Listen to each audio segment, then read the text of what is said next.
Yo, what's up YouTube? So today we're going to go over the updates in Marathon. Big update today to Outpost. So if you're a fan of Outpost, be sure to stay till the end of the video to see what's in store for Marathon, because a lot of these changes have to do with heavily improving Outpost and bringing it back, if not making it better than it was on release. So when the game came out, we were heavily running the pinwheel destroyed entrance, and that was huge. I mean, the destroyed entrance was a super fast way to get into pinwheel every time. As a duo and trios, we were getting into the destroyed entrance, fighting people off at the destroyed entrance to pinwheel, killing any teams that came in basically until final, and that's how we were getting our loot for final. In duos, it was a lot easier. You automatically had high ground on destroyed entrance. So when other teams were rushing it, it was super easy to fend them off. I mean, it was like a cheat code.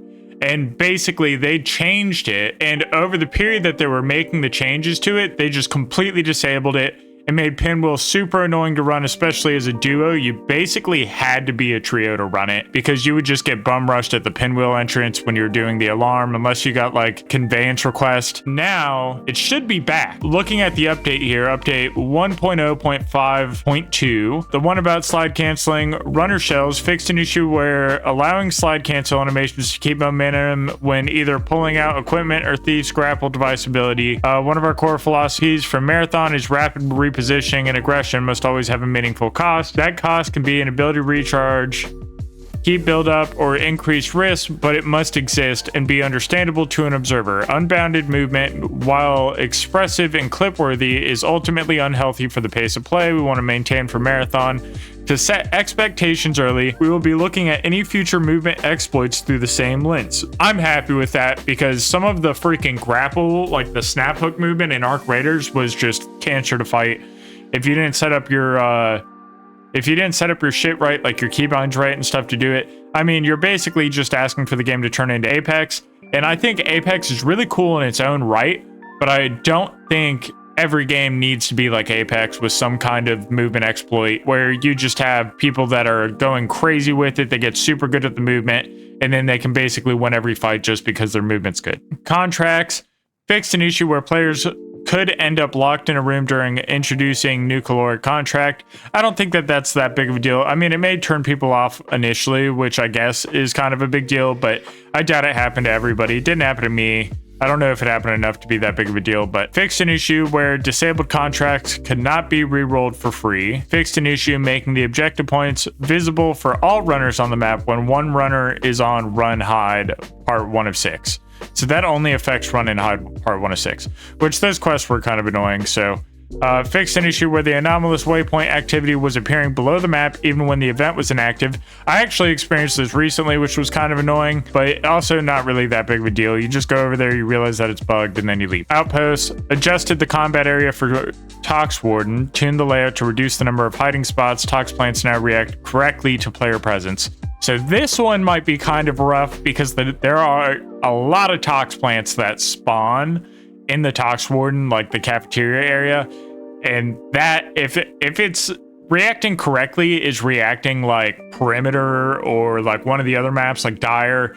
Those things have a huge AoE range, like it's massive. So you really can't even go into the center of cafeteria without like triggering a Tox plant if it's like really full of them.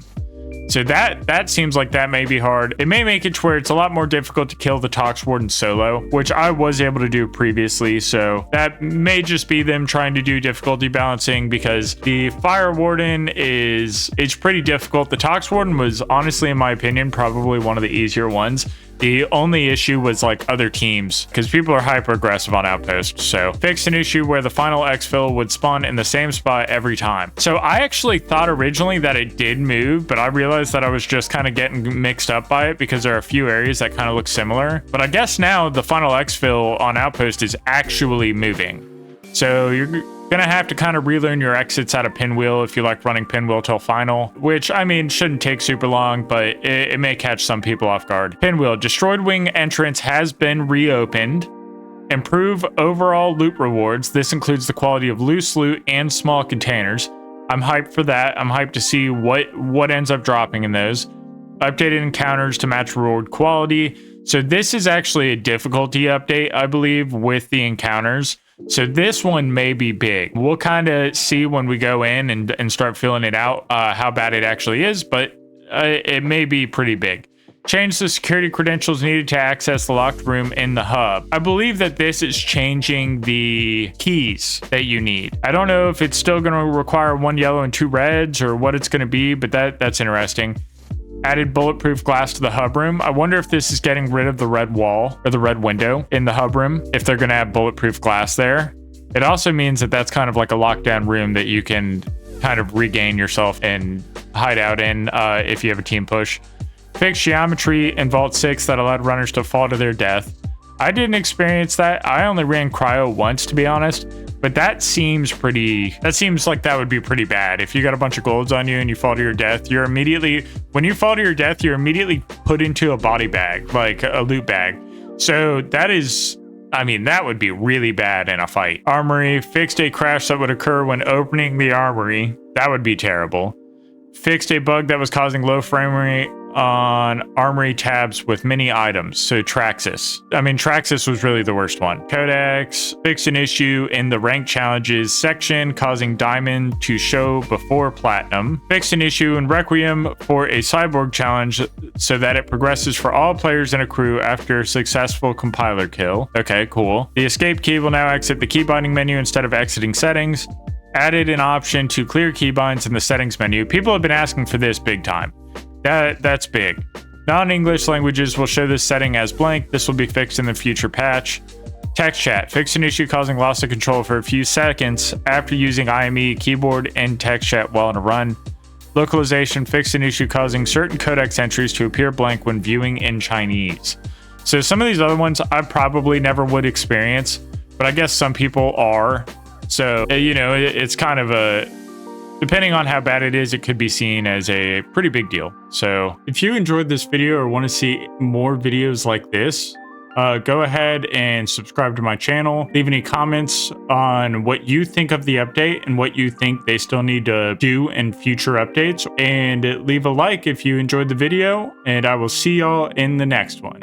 Spend 100 racks on a truck, and I ain't even pop, probably won't. Give me something I could stack, give me something I could hold. I need hundreds by the sack, full money at disposal. The bitches act bashful, my friends think I'm loaded. My skin crawl every time I think of being home.